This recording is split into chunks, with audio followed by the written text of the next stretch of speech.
And it says we are live. I think we are. Hello, everyone. It says we are live. I think we are. Whoops.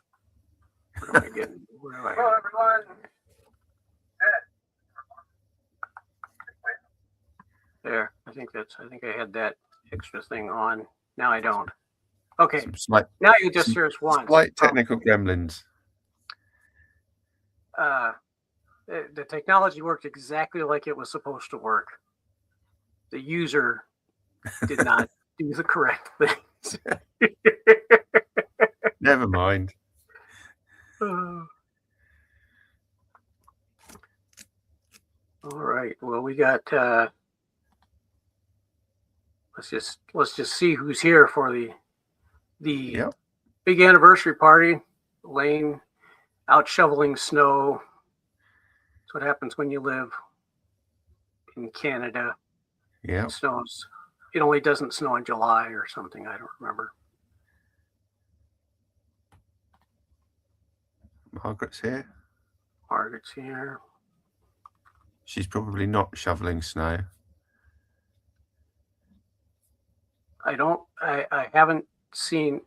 Well, anytime it snows in Portland, it snows this much, and then all over YouTube you see the people sliding around on the hills and trying to park, and they just keep sliding because Portland does have a lot of elevation changes in their roads. Yeah.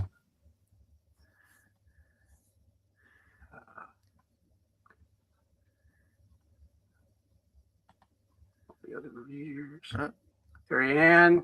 Hi, Ariane. Also from a place where they don't get much snow. Yeah. Hi, Debs. Yeah. Hiding out somewhere, the book shack or elsewhere. I don't know how cold it is. Yeah, thank you. And who else is here? Jenny's here. Jenny. Now it's a party. She's right, though. As far as we know. Because if you... there you go. If you don't comment, we don't know.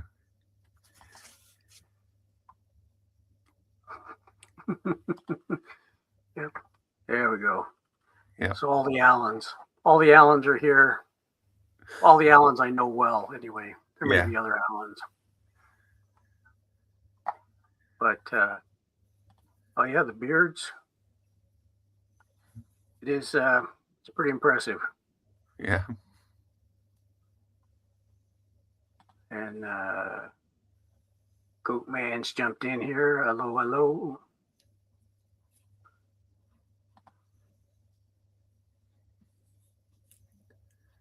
Oh, God, I'm trying to draw out Ariane. Margaret's wondering where you're from. I know the answer, but I'm not gonna give it away yet. No, I'm not gonna give it away, but you want to answer, and that's fine. Oh, there's Helen. She sent us some questions. Yep, we've got some from quite a few questions. Who's at work between meetings, but we'll record it just for you. Just for you.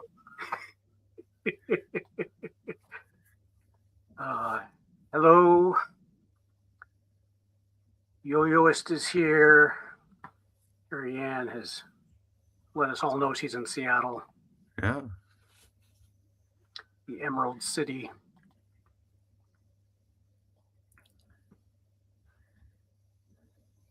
All right. Well, I think I'm ready to try some questions. Shall we? We had people send us questions because it's anniversary time. It's 1 year. I think yesterday was the official 1 year anniversary, but we're celebrating today. Yep. Yeah, you were probably busy yesterday. Yes, Margaret.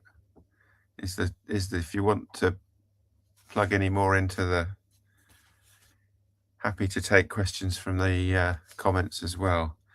So, should we So I'll start with an easy one. This is from Debs, who wants to know what you consider your greatest achievements, both in life and in your reading, are.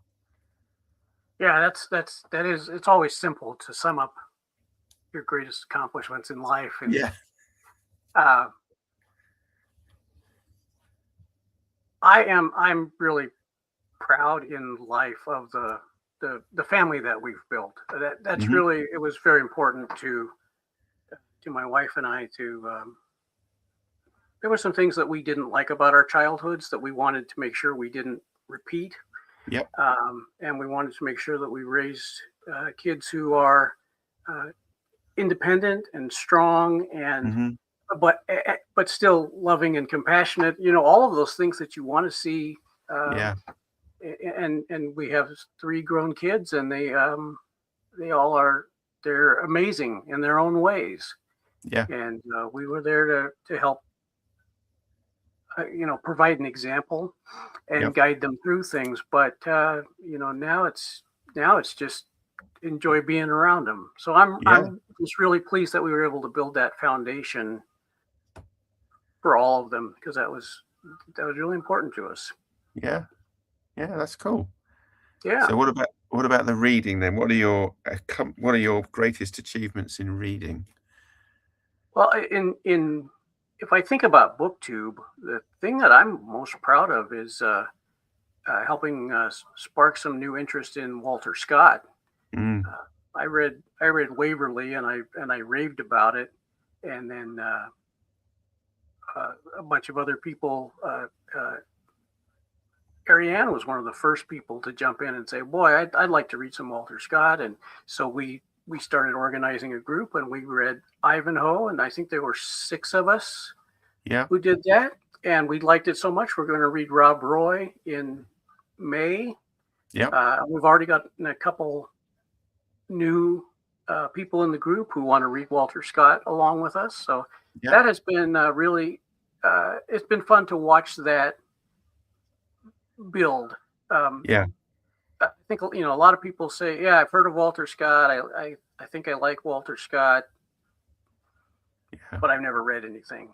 Yeah. He's just that far. He's just that much older than than those late 19th century writers. Yeah. No, I might join you with Rob Roy. I found a copy that I guess belonged to my parents, or at least belonged to someone in the family. Might not have been. They might have, because it's one of those very old hardbacks with, slightly crumbly pages. But yeah, hopefully I can join you for that as well. Okay, so let's stick with books for the minute, because this is BookTube after all. So Ariane sent me a message last night and asked, do you have a white whale book? One that you are intimidated to read but hope to read eventually, or one that you definitely want to read but has been hard to find? I'm doing the White Whale Challenge. I mean, I just named it that just now,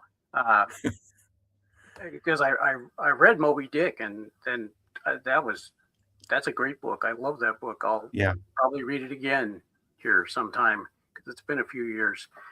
But thanks to you, Alan, I'd already been thinking about The Count of Monte Cristo, and then that was, for a good 11 months, that was the only thing that you talked about on your channel. And it was guilty as charged. And then Deb said she was going to read it, and so I just jumped in and said, I can't believe I'm doing this, but hey, Deb, do you want to buddy read this thing? So she's read it before. She's doing a reread, and I'm doing it the first time, and we're going to do all 14,000 pages. Yeah. I think it's 1,400 actually, Greg, but Well, once it gets over 250, is there really much difference? Yeah. What's a zero amongst friends? Yeah. So that's, I'm and that's it. It tends to be the length of books that is what if anything strikes fear into me, it's not the difficulty of the reading or the Yeah. the content. It's the this is a really long story. Yeah. Can I No, keep the interest up to get through the whole thing? it passes really fast. It really does kick along at a good pace. So I don't think you'll find that a problem once you get started, you know. But yeah, I'm looking forward to seeing how you get on with that. So okay, sticking with books, Nick has read a book, asks, I don't remember you ever discussing DNF, did not finish. Is this because you have true grit and determination and always finish what you've started to read? And I'd be interested to hear about 1 or 2 reads that you didn't get to the end of, if they exist. Yeah, I tend to pick books that I have a high confidence that I'm going to finish them. That they're already things that I like, that I've either heard about from somebody else, or just things that I know about, and so I don't dive in blind very often without some kind of recommendation supporting it.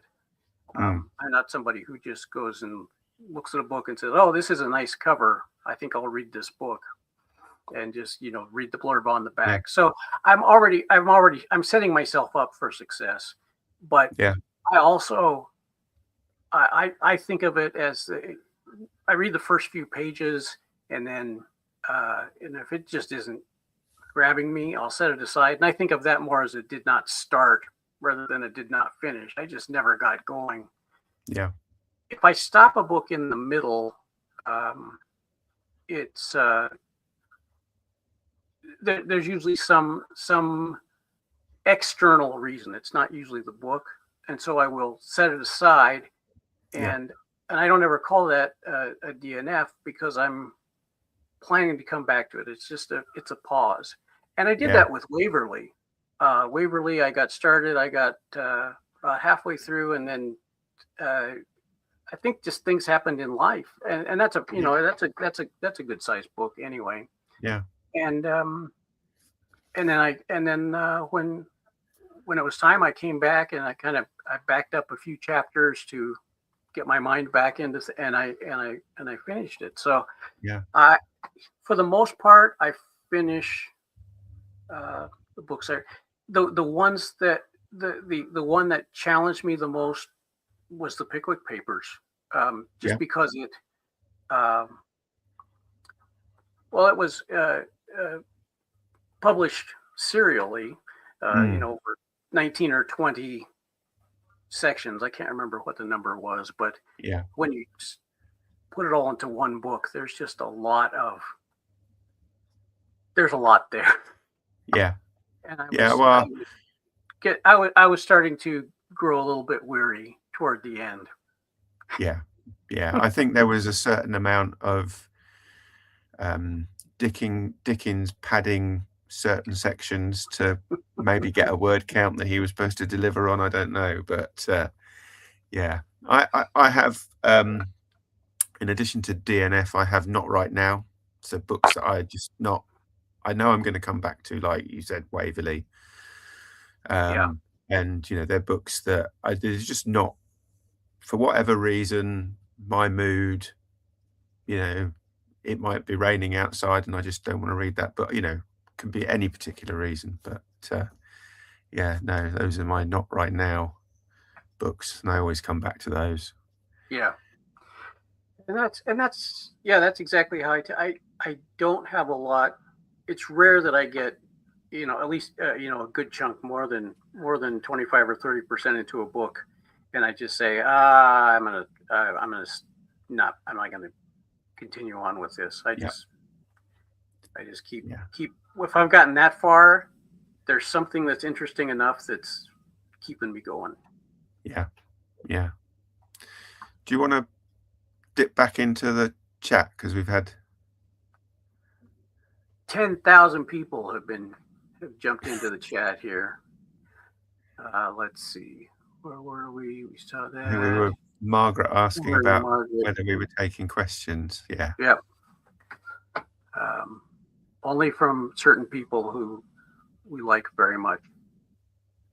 But that's all of you. Yeah. And Lydia is here. Hello. It's okay Hello? to be a little late. We started without you. It's horrible. Yeah. The Randy's literate here. Texan, even later than Lydia. Hi, Yep. Randy.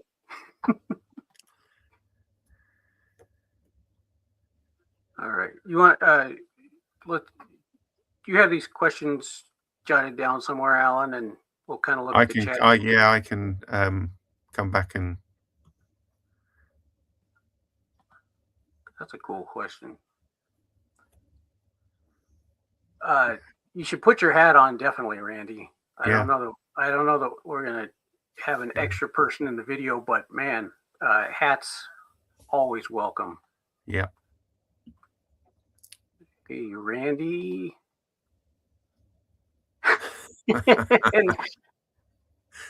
Randy is some definite love for the beard going on today.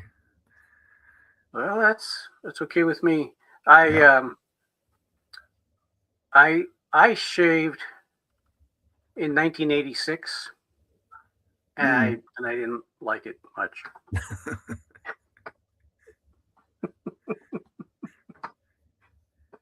All right, where do we want to go with questions, Alan? I'll tell you what. Let's go with some that are Western related. Okay. So I've got a few. There's some from Pat at Book Chat with Pat, who said, with regards to Westerns, how did you get started in the genre? Who were the Western authors that you first discovered, and which ones do you read now? Yeah. Well, I think it's because it's the region I live in, and that certainly helps. But my grandfather read a lot, and almost everything he read was Zane Grey. He would throw in a Louis L'Amour here and there, and maybe if he was feeling really rebellious, a Max Brand, but mostly. And this is the only prop that I brought today, but these Walter J. Black Zane Grey editions. Yeah. This is Riders of the Purple Sage, and my grandpa, I think he had most of these. He had a few spots, a few that he didn't have in the Walter J. Black, and so he had a mass market paperback instead. Yeah. But he had them all on the shelf in the order they were published, and my grandmother put labels on all of them, so it was 1, 2, 3, 4. It was all he had, and so I read a Zane Grey book when I was fairly. The Drift Fence was the first one I read. I don't know why I picked that one, but I did. Yeah. And I liked it, and I just kind of kept going from there. And then I studied the history, not just of the American West, but of agrarian political movements of the late 19th century. That's what my master's degree is in. And so I was reading a lot of literature about the American West, not so much in the Western genre, but Frank Norris and Jack London and I don't know. I can't think right now of other H.L. Davis. Yeah. Marcus Fisher, people like that. I was reading those books. So set in the West, and certainly you can see them as Westerns, or you can just see them as fiction of the West, which they're a little less genre specific, a little more literary. But there's just so much that I enjoyed about reading through those books, and so I keep coming back to the West. Yeah. Randy's asked in the chat, is anyone comparable to Larry McMurtry?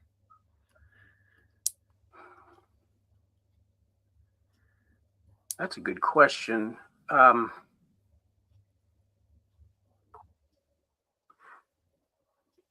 The closest I think is James Michener, probably. In the Centennial, is a fantastic multi-generational series that I think people who like McMurtry would like Centennial. He also wrote Michener also wrote Texas, which is a good novel. So that's where my head goes first. Yeah. That's my white whale of a book. Lonesome Dove. Yeah. I've tried it twice and I couldn't get into it. I'm going to give it one more go. But yeah. So which ones are you reading now? Of the traditional Westerns, Max Brand has turned into my favorite, and so I really enjoy. I still read a lot of Zane Grey. I like Louis L'Amour's short stories more than his novels. I think he's just a master of short fiction, and I really enjoy his Western short stories as well as his other adventure stories and private eye stories and treasure hunters. Everything that all the pulp stuff that he wrote over the years. I think it was Elaine who had asked me, I haven't read a Western, what should I start with? And my go-to answer has been True Grit by Charles Portis for that. I think that's a great, it fits right into the Western genre. It's not as Western-y as some, and it's narrated by a teenage girl who is, Maddie Ross is just one of the greatest characters ever. Yeah, and it's relatively short as well. Yeah, it's a great book. Elmer Kelton is a great writer. Contemporary stuff, probably Michael Gear is who I've read more of. People who are actively writing today. So I dip into these all the time. Yeah. I just before we move off of that, Margaret asks, I group Michener and Follett, I presume she means Ken Follett, in the same vibe group. Accurate or not? I don't know. No, I don't either. I've read a lot of Ken Follett. I don't think I've read any James Michener. So I read a lot of Michener. I don't think I've read any Ken Follett. Oh well, don't know, Margaret. Sorry, but just another Western related. While we're on it, some chap called Alan asked, "Who are your favourite cowboy actors of TV, film, and stage? And can you pick one from the 21st century and one from the pre-21st century?" Yeah. In film, I have a real. I really love the B movies, and I especially love the B movies where there's a singing cowboy. Gene Autry is I think my favorite there, but Roy Rogers and Tex Ritter and all those people who were doing. But I really like when they stop and break into a song. I think that's fun.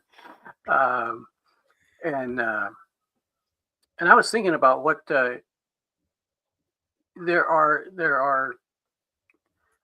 You don't get the actors like John Wayne and Clint Eastwood and Charles Bronson and people who just did Western after Western after Western today. But certainly Jeff Bridges has done a few Westerns that have been really good.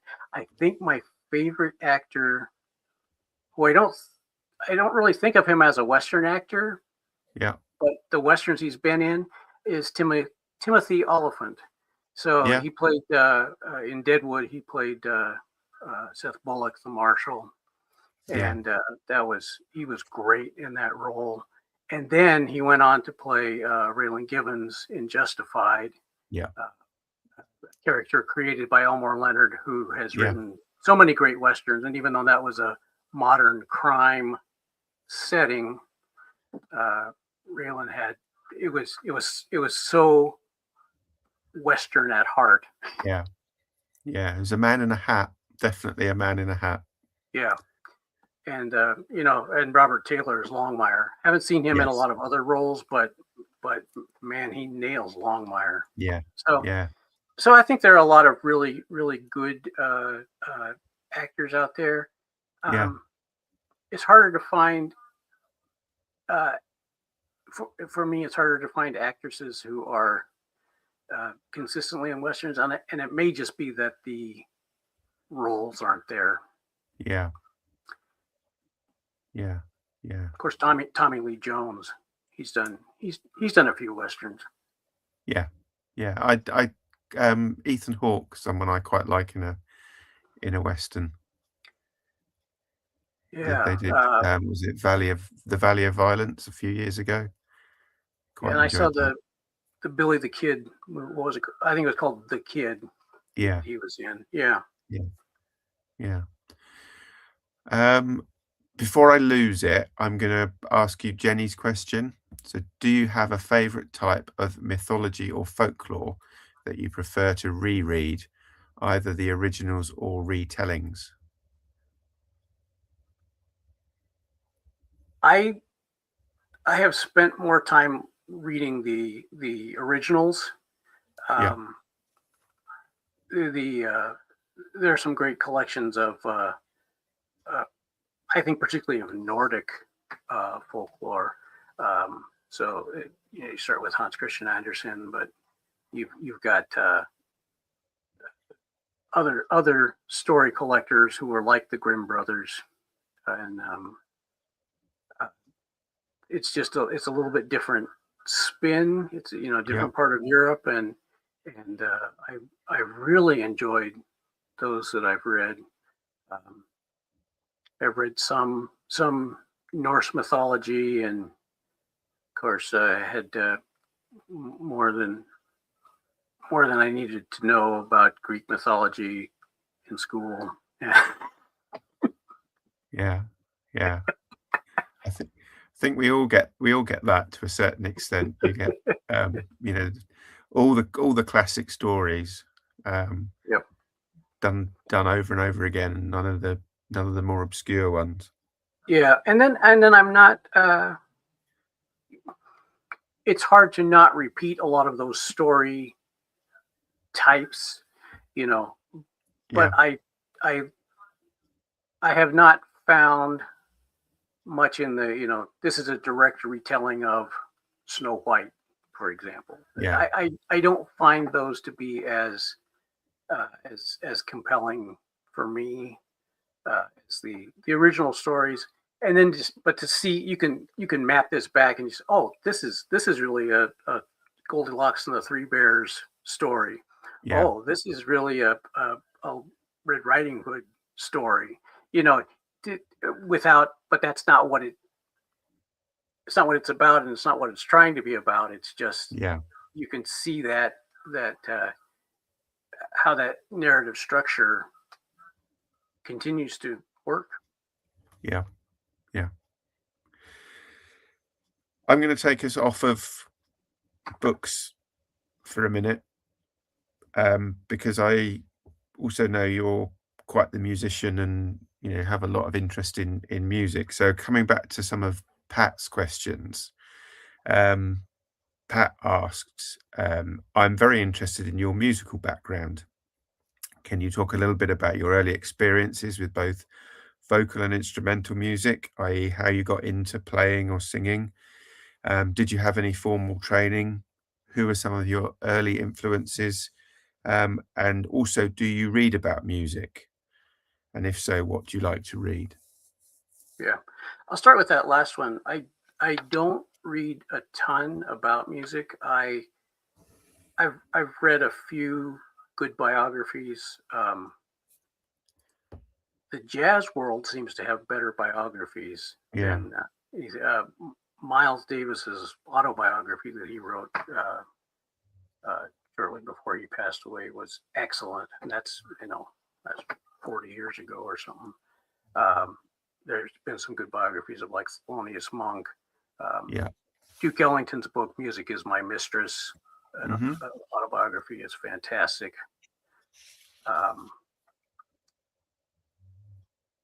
And then I read. It's been a long time now, but I read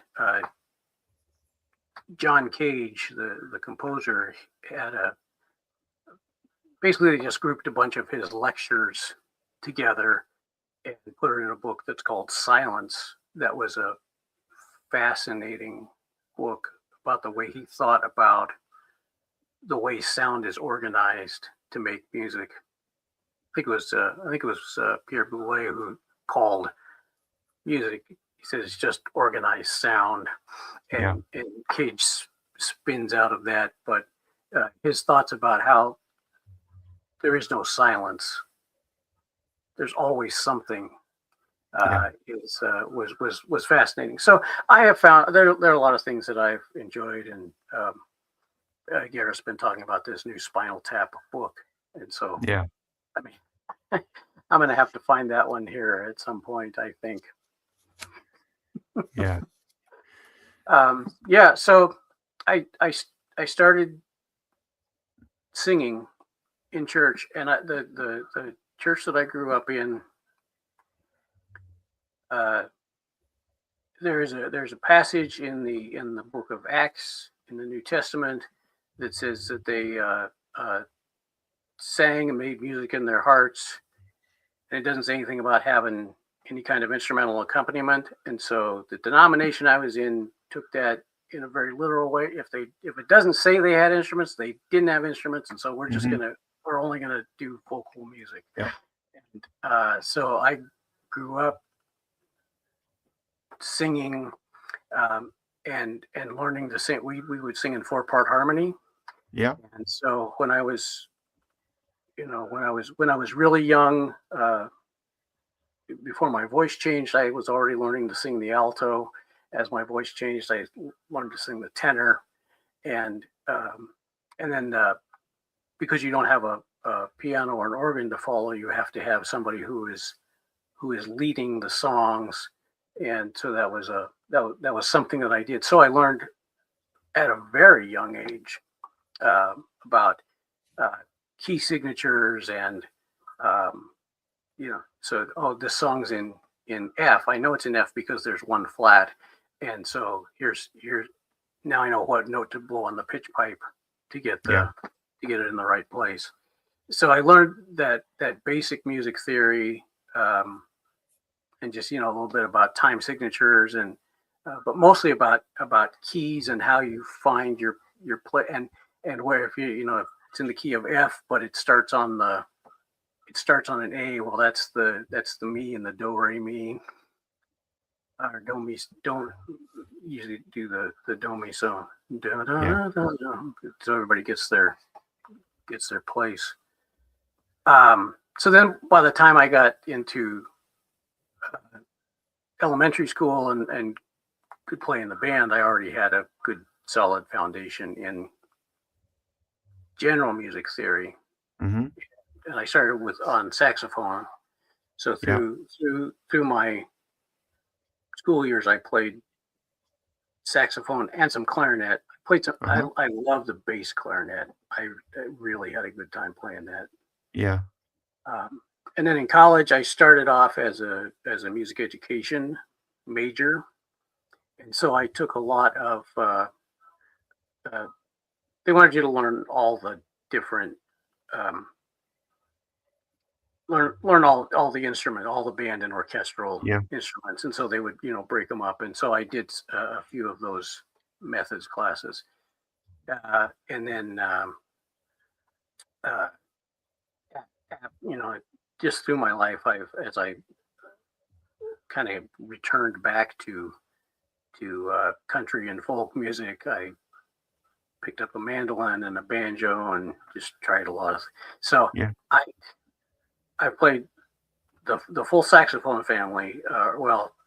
The common ones: soprano, alto, tenor, and baritone. Clarinet and bass clarinet, flute, trombone, euphonium, tuba, banjo and mandolin, and now I'm playing mostly the tin whistle. Mm-hmm. So yeah, I have dabbled with a lot of different instruments. Yeah. Saxophone definitely was the longest, and then this going back to the tin whistle that I just started a couple of years ago has been really enjoyable. Yeah. And is that obviously, fairly common in the States that you have taught that many different instruments, or is that just? No, that's just a quirk of people like me. Yeah, so if you're going into music education and you're going to be not a choir teacher, but you want to teach bands and orchestras, then yeah, they want you to know at least a general practice of all the instruments that are in the band, all the instruments that are in the orchestra. So, but if you're not in music education looking at that as a career, then you see a lot of people, especially in the strings. You see a lot of people who play guitar and banjo and fiddle, and you see that quite a bit here, but not so much with the saxophone and clarinet are pretty common doubled instruments. So there's some, but there seem to be really, you don't see people who I play saxophone on this song and then banjo on this. It just that's not what people do. Yeah. That's pretty cool. Okay, I'm going to drag us. Did I catch everything in those questions? Yeah, I think so. Early influences, maybe. I think. Yeah. No, I think. Yeah. I think so. My parents had not a large record collection, and it was some vinyl, but there were a lot of 8-tracks in our house, and it was a lot of the country music that was popular in the 60s and 70s is what I remember. So, Johnny Cash in particular, and John Denver and Olivia Newton-John when she was still singing country music, and kind of that stream of so that's kind of where I have it's like I don't know when I first started listening to Johnny Cash. Yeah. But before I could say Johnny Cash, I'm sure. Yeah. I'm going to pick one out of the comments, which is from Goatman47, who asks, what door stopper would you use as an actual door stopper due to its bulk, possibly due to its pleasing cover that suits the door it's stoppering against, or its heft for security / throwing against thieves? So it's got to have multiple functions. Wow.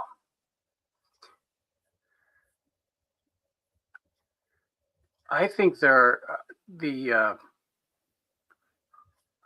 like the Everyman's Library editions that usually have multiple novels or multiple short stories, and those can have really nice covers on them as well. So I would not want to use my real actual copy, but I got so I have a collection of Roald Dahl's short stories in Everyman's Library, and if I got another one of those, I would be happy to put that in front of a door, as long as because I don't want I don't want to do anything to damage the one that I really like. Yeah. But then it's yeah, it could be thrown at thieves or whatever. Yeah. So that's kind of, I don't know, that's where my mind goes first. Yeah. Yeah.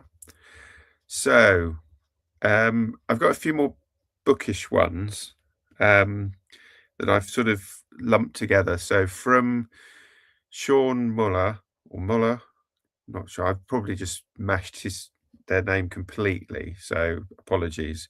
But what books did you read in high school? Which ones did you like, and which ones did you hate? Yeah. I was trying to think. High school was a long time ago. I remember reading To Kill a Mockingbird is one of the first ones I remember reading as a group, and I loved that. I remember reading. I think we kind of read a Shakespeare play every year, so I remember reading Julius Caesar and Romeo and Juliet and I think Othello. Read The Crucible and one of Eugene O'Neill's plays, The Hairy Ape, maybe. So I remember a lot of it seems like we read a lot of plays. And I'm sure there were a lot of other novels, but I'm having a hard time remembering. And I did enjoy that. The only book that I didn't like, and I didn't like it because I was completely confused by what the point of the book was, and I want to revisit it sometime. Yeah. Because it's a book by Wallace Stegner, who is an author that I do enjoy, called All the Little Live Things. And I didn't understand it. Now, when I was 17, I just didn't. Yeah. I just could not get the point of what was going on. So even though we read it as a group and our teacher was talking about it, but I just couldn't. And, I was not taking a class from Pat, so that's. Yeah.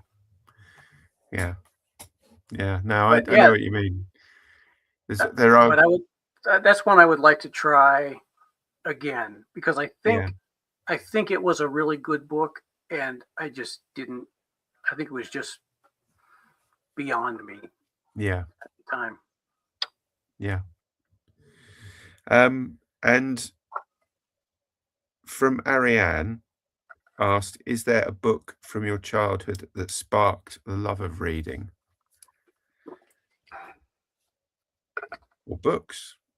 I just remember reading so much. I've talked, well, you and I have talked a lot about Willard Price, because there are just a handful of Willard Price fans left around, and you and I are in, and I loved those books. I liked the Great Brain series by John D. Fitzgerald. I liked I think those chapter books. I think about I read Tales of a Fourth Grade Nothing when I was in the fourth grade by Judy Blume. There were just Mrs. Frisbee and the Rats of Nim, and from the mix-up files of Mrs. Baisley Frankweiler, or however you say that. There were just so many books that I came across. A lot of them introduced by teachers, and then later by friends of mine as we got older. And I think it was the variety as much as anything else that really. I did. I remembered we did read 1984 when I was in high school, in 1984. So. Well, that would have been a bit of an experience. It's like, 2001 and 2010, and what is it? 2031 is the next one. I think, in that sequence. So nearly there. Won't be anything like the book. I'm going to pick another one out of the comments. So Margaret asks, cats or dogs?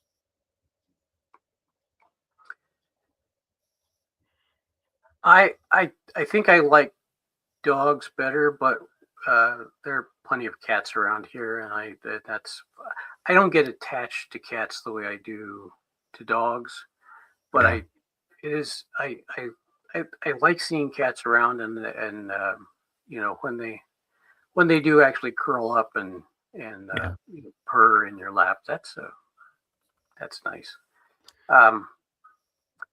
Or the animal that I really enjoyed having and I raised for a while was guinea pigs. Mm? I really liked having them around, and you could just get one and cuddle it up here and watch television or whatever. Yeah. Yeah. They were just really. I thought those were really nice pets. Yeah. Well, I had a pair of guinea pigs when I was a kid, called Starsky and Hutch. Because that was what was on television at the time that we used to watch. Yes. Yes. I was gonna ask, I've lost it now. Margaret's second question, but do you know what a rising sign is, Greg? No, I've heard the phrase, but I really don't know what it is. No, I think I don't know whether that means. I don't think that means birth sign, so I'm not quite sure, Margaret. If you can tell me what a rising sign is, but I had no idea. I know about the House of the Rising Sun. Yeah. And yes, and what's your favourite Shakespeare play? That's from Bookish.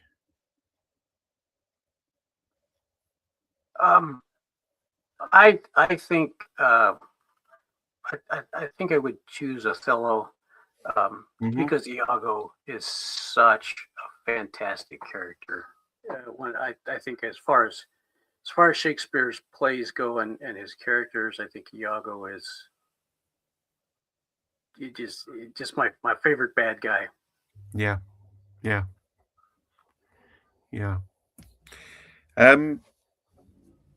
So Helen asks, I am a fan of a list. So do you have 2 ultimate lists of 1, books still to read, and 2, places still to see? Top 3 of each. Yeah. Books, I because I'm watching for things that I think I will enjoy, and so I have a really long, very big list, but it seems to prioritize itself as things come around. And then when there are opportunities, I'm doing buddy reads in February of Joseph Conrad's Lord Jim and of Frankenstein, and then we talked about the Count of Monte Cristo, and I'm doing another one of Jack London's The Sea Wolf, probably after we get through Private Eye July. So, but those are all books that I wanted to read anyway. And so when somebody else says, "Oh, I'm interested in this," it's really easy just to jump in and say, "Let's read this together." And so I feel like that list, the what's next, is really fairly short. What comes after that is out of control. But I feel like I have what's the next book I'm going to pick up. I've got a pretty good sense of where I'm going, and that it can change, but it's rare that when I'm halfway through a book and I'm getting ready to choose the next one, I'm usually pretty set. Yeah. And I bet. And then, yeah, places. I'd love to see Scotland. I'd love to see Norway, especially up my great grandfather was from some of the islands up north of the Arctic Circle, um, in the area of Rouge, and I can't remember exactly where he was born, but that's where his family was from. Yeah. So when he came to the U.S., so this was in the 1870s, maybe, I don't remember. He was a kid, but their family had always done the more traditional Nordic way of naming, where his last name was just his father's name plus son. So he was, Carl Ludvigson. I don't remember. Yeah. And you get the son and the daughter. So when he came to the U.S., they kind of were forced to pick a family name because all of the members of the family had different. The parents had different last names from the kids, and so they chose. They made it into Rost, anglicized the Norwegian word and just used a regular O. And so I would love to see that part of Norway, and Bergen just looks fabulous from, so those are a couple places. And then I was thinking, since this isn't, it's not a trip I'm actually planning, how about I pick a trip into the past? I would love to see some of the Columbia River before the dams went up, particularly Celilo Falls. I would love to see Celilo Falls when it was when the Columbia was truly flowing free. There are a handful of photographs and a few old films of Celilo Falls, but it's just not. We don't. Well, I think everything that we know about is in black and white. So yeah, and it's changed now beyond recognition. So the falls are. I mean, that's one of the reasons they put up the dam. It's at the John Day Dam. I can't remember which dam it is, but they put up the dam.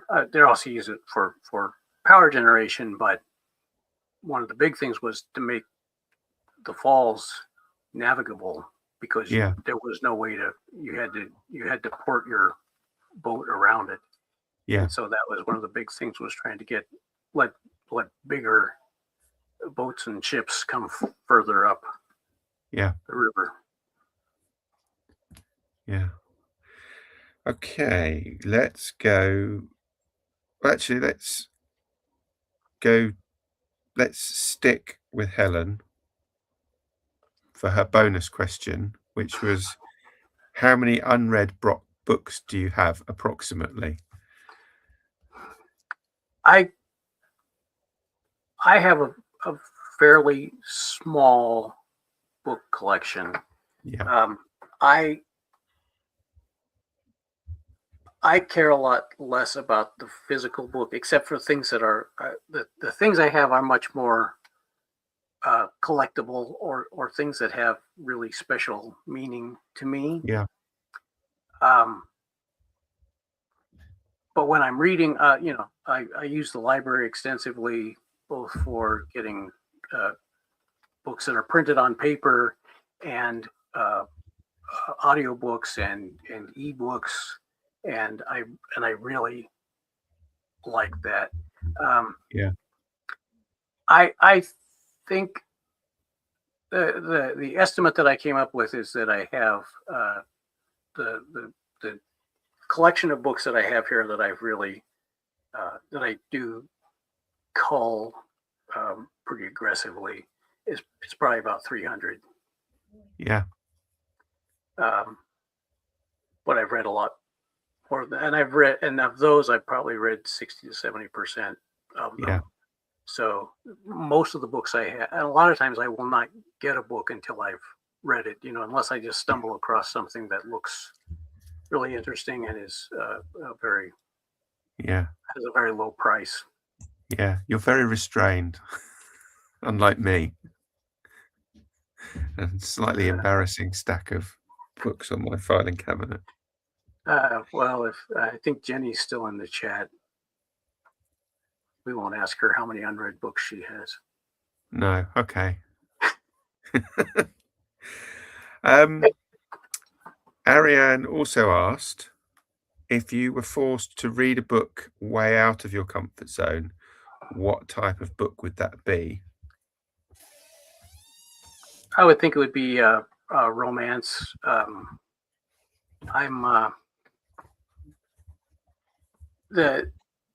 don't have any problem with having a romance in a book, but when that's the focus in the romance genre world, it's just it's less.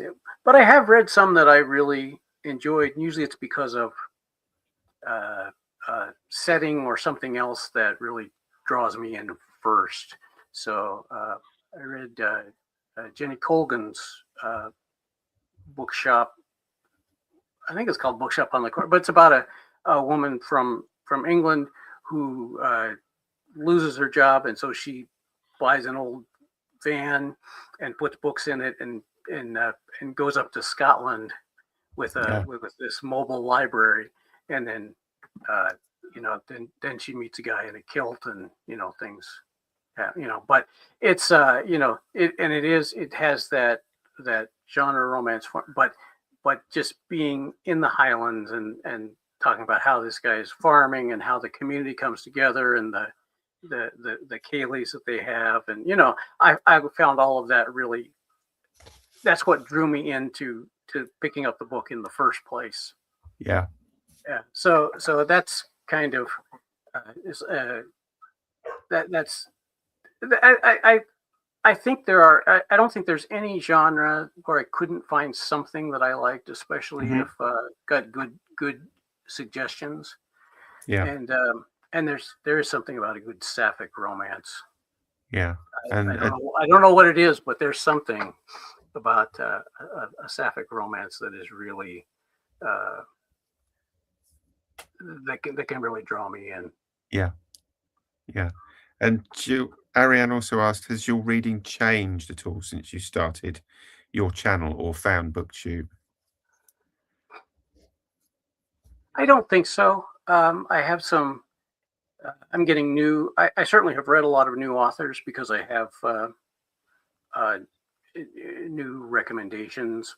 But I was already on that path where I was looking for recommendations. I was talking to people. I was watching channels. I was reading reviews. So I don't think that I am reading more. I am reading more after being on BookTube, but I think that's the biggest change is that I just have finished more books in a year than I have in the past. Yeah, and Deb's asked a related question to that, which was, what's the greatest influence on your reading? I think about. I've been thinking a lot about my great grandmother recently. She was. I think she was 89 when she passed away, but I was 18, and so I got to know her fairly well, and she didn't live. 50 miles away or something. And so it was close enough that I got to spend a lot of time with her. And she just read voraciously. She would get up in the morning and she would go out and work in her garden and do the food preservations. And then the afternoon was like, this is when I read. And she read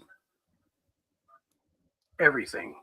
And one of the things I do remember her really enjoying were the James Herriot books, which I'm sure she read through multiple times. I am betting she never watched the television show.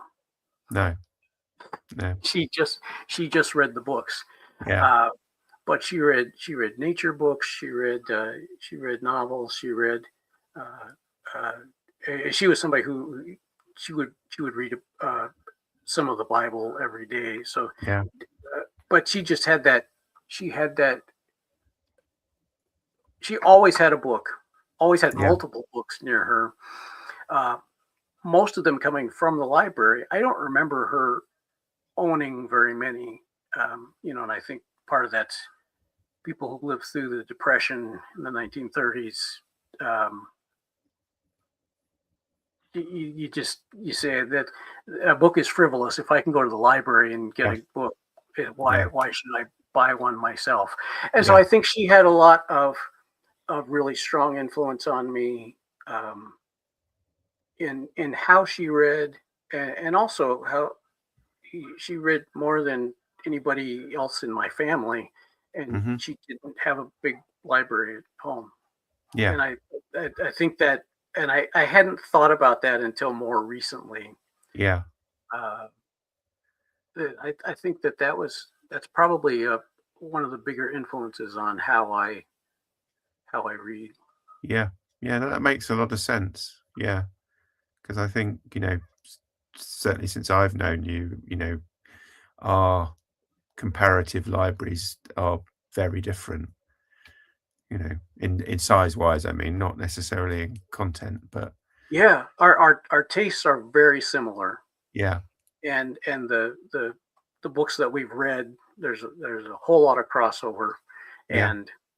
and yeah, and we approach owning books in different ways. Yeah. Yeah. So Debs's final question was, what are you going to cook over the campfire? One of my very favorite things to make is, we've always called it a mountain man breakfast. I don't know if it Hmm. has a real name, but you if you're using meat, if you're using bacon or sausage, that's where you start, and then you put your potatoes into the into use that as the grease to cook your potatoes, and then cover it all with uh, eggs. Usually put in onions and green peppers, um, and then some spices. But it can be done in the Dutch oven very nicely. It can also be done just in a cast iron skillet over a fire. Um, but that breakfast, um, especially when you're out in the forest or Yeah. something, and it just makes that's something that it's just kind of a go-to for me. It's like you can't camp without having mountain man breakfast. Yeah. Yeah. Sounds, I could definitely go with one of those right now. So I've got two final questions, and I think I've picked up all the ones. I still don't know what a rising sun is, or whatever rising sign is. So I can't answer that one. But Margaret did also ask, how do you motivate yourself to do something that won't be enjoyable immediately?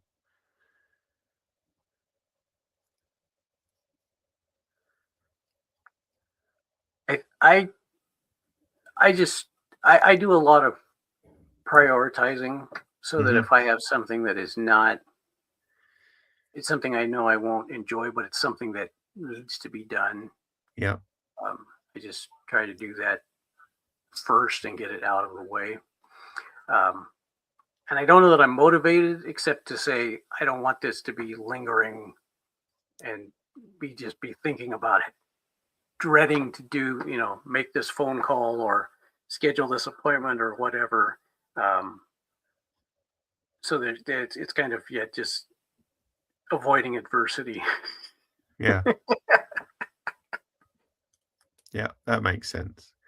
Okay. I now know what a rising sign is, because and I also know what BGG stands for in Bookish's um, handle. So it's Board Game Geek.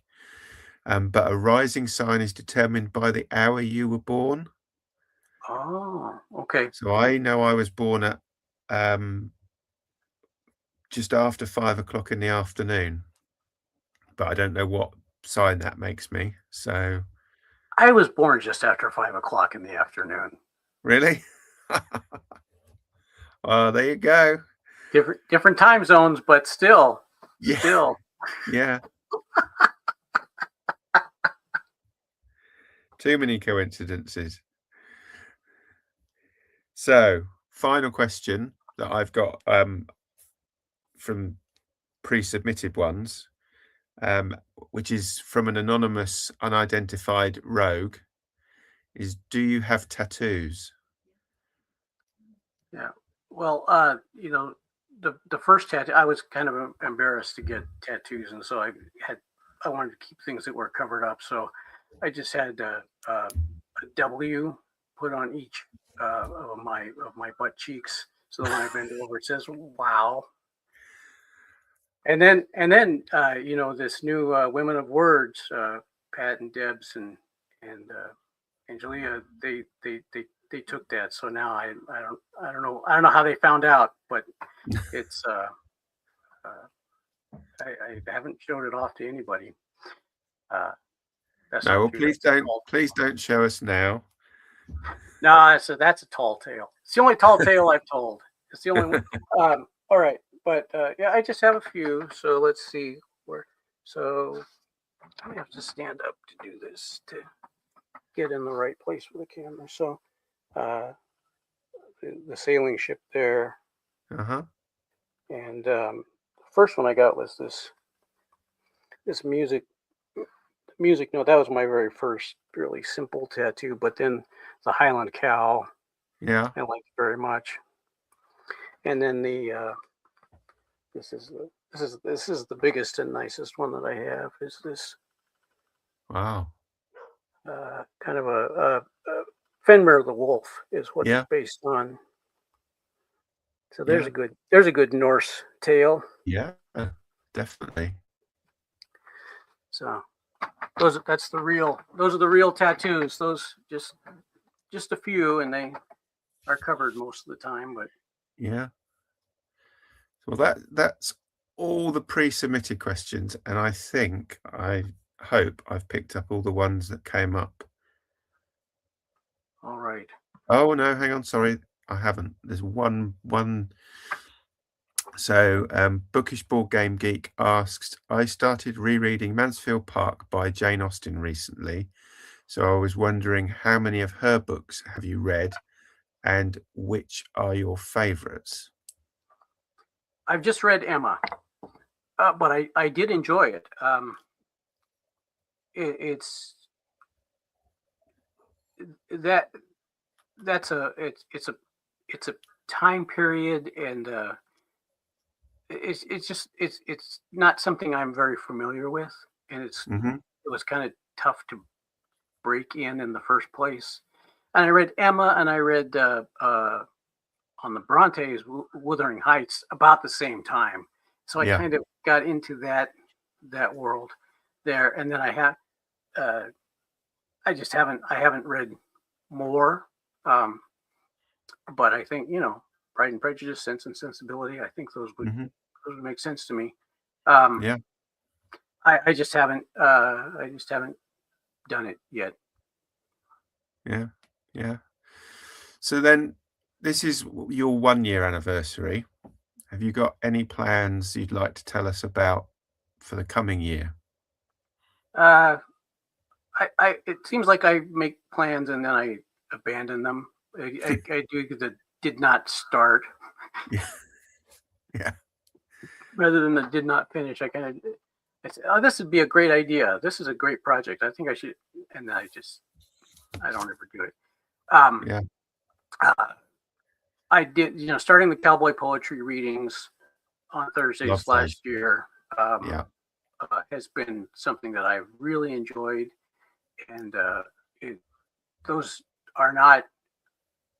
They don't get very many views, but the interaction that I get, um, I just get so many comments. If you look at a percentage of comments versus views, it's just something that people really enjoy, and it's a most of these authors are people that you know most haven't heard of before, and it's just been a really fun project that I'm continuing on.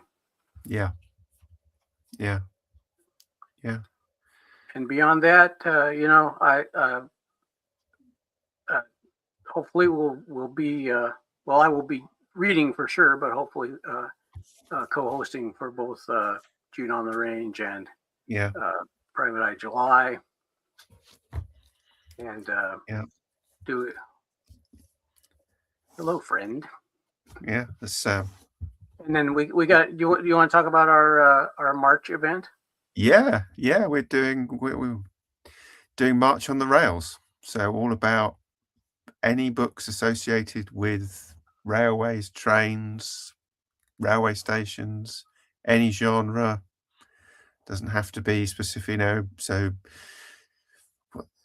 Murder on the Orient Express would count, you know, as would Thomas the Tank Engine, or, you know, anything. Doesn't have to be a nerdy train book. As I think I said earlier, it can be anything. Yeah, so watch this space. That's coming up in March. Yeah. And what else have we got coming up? I think that's it in the. Yep, you and I are we're reading Frankenstein together, along with Gareth from Book Songs. Gareth, next month. Yeah, so, in between reading Sherlock Holmes books. And now I can't think of her name. Margaret's favorite pastiche writer of Sherlock Holmes books. Laurie R. King. Yes. Laurie R. King. Yeah. Yeah, I was chatting with Margaret last night. She had some on her live stream last night. So they were in mass market paperbacks, which are soon to be no more. Yeah. And now Margaret did say that she had no Louis L'Amour mass market paperbacks, and that's that's where he made his money, I think. And I asked her if that was a plea for gifts, that she wanted people to send her their extra Louis L'Amour, but she said no. No. He says she can find them herself. Nearby. All right, I know we didn't get through all the comments, but I think we got through the questions. I think we got the questions.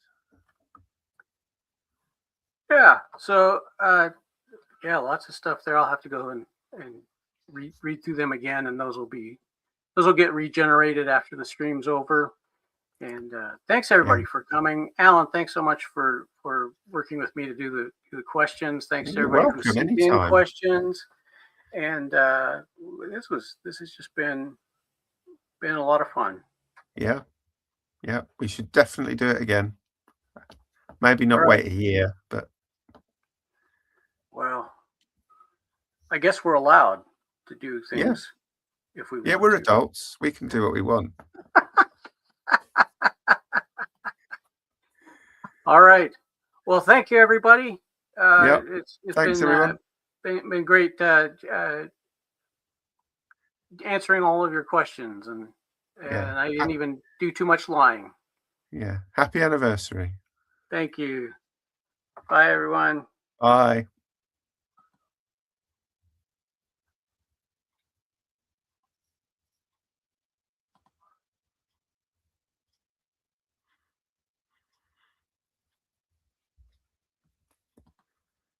There we go.